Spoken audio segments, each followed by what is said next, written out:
Assalamualaikum warahmatullahi ta'ala wabarakatuh. Selamat pagi semua anak ibu. Saya harap kalian dengan kondisi sehat dan keadaan baik.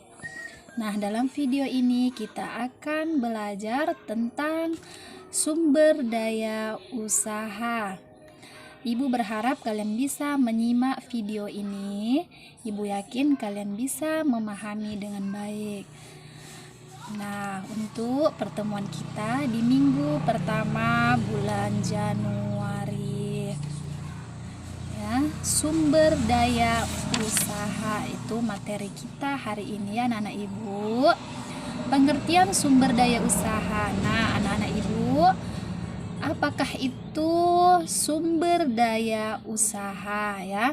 Sumber daya usaha adalah sumber daya yang dimiliki perusahaan untuk menjalankan aktivitas perusahaan. Sumber daya usaha dapat dikategorikan atas 6 tipe sumber daya atau 6M. Tipe-tipe tersebut yaitu A. Atau sumber daya manusia, di mana manusia yaitu orang yang menggerakkan dan melakukan aktivitas-aktivitas untuk mencapai tujuan organisasi, termasuk juga mendayagunakan sumber daya lainnya. Manusia merupakan penggerak utama untuk menjalankan fungsi-fungsi manajemen. Nah, untuk manusia atau sumber daya manusia termasuk di dalam sumber daya otak atau yang disebut dengan brain ya. Di dalam manajemen unsur manusia merupakan yang paling utama sebab semua berasal dari manusia. Nah, manusia di dalam manajemen mencakup semua faktor yang mempengaruhi, mewarnai dan melingkupi. Beberapa mencakup semua faktor yang mempengaruhi, mewarnai dan melingkupi ini yaitu 1.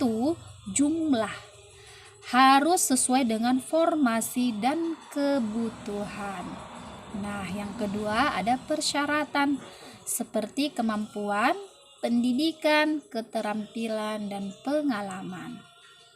Nah, yang ketiga itu ada komposisi. Misalnya unsur pimpinan, unsur pelaksanaan, teknis, unsur administrasi. Nah, yang B itu ada money ya atau uang. Uang adalah faktor penting, bahkan menentukan di dalam setiap proses pencapaian tujuan.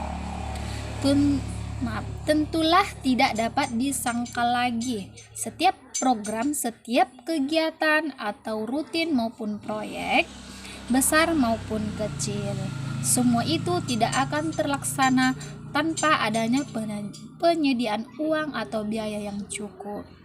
Nah, uang dalam ilmu ekonomi tradisional ya anak-anak ibu didefinisikan sebagai setiap alat tukar yang dapat diterima secara umum.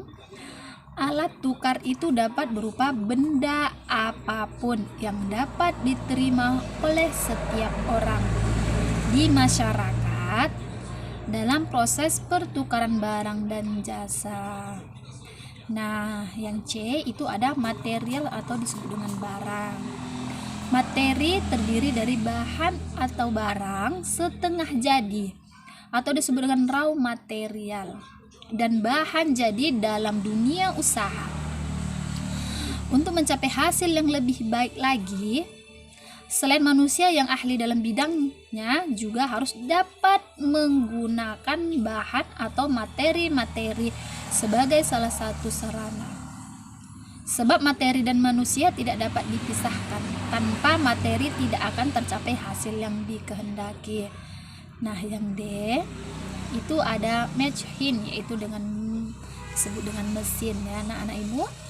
Machine atau mesin digunakan untuk memberi kemudahan atau menghasilkan keuntungan yang lebih besar serta menciptakan efisiensi kerja. Machine atau mesin digunakan memberikan kemudahan atau menghasilkan keuntungan yang lebih besar serta menciptakan efisiensi kerja. Nah, yang itu ada method ya, disebut method itu metode ya anak-anak ibu. Dalam pelaksanaan kerja diperlukan metode kerja. Suatu tata cara kerja yang baik akan memperlancar jalannya pekerjaan. Sebuah metode dapat dinyatakan sebagai penetapan cara pelaksanaan kerja suatu tugas dengan memberikan berbagai pertimbangan kepada sasaran, fasilitas yang tersedia, dan penggunaan waktu serta uang. Nah, kegiatan usaha perlu diingat meskipun metode baik, sedangkan orang yang melaksanakannya tidak mengerti atau tidak mempunyai pengalaman, maka hasilnya tidak akan memuaskan. Dengan demikian, peranan utama dalam manajemen tetap manusianya sendiri. Nah, yang F itu ada market yang disebut dengan pasar ya anak-anak ibu. Pemasaran adalah sistem keseluruhan dari kegiatan usaha yang ditunjukkan untuk perencanaan, menentukan harga, mempromosikan dan mendistribusikan barang, jasa, ide kepada pasar sasaran agar dapat mencapai tujuan organisasi. Nah, untuk yang market atau pasar merupakan faktor yang selalu berubah-ubah sesuai permintaan pasar dan bukan merupakan kebijakan dari manajemennya ya anak ibu. Nah, sampai di sini video ibu, semoga bermanfaat bagi anak-anak ibu. Jangan lupa diringkas ya anak-anak ibu. Assalamualaikum warahmatullahi taala wabarakatuh. Selamat pagi.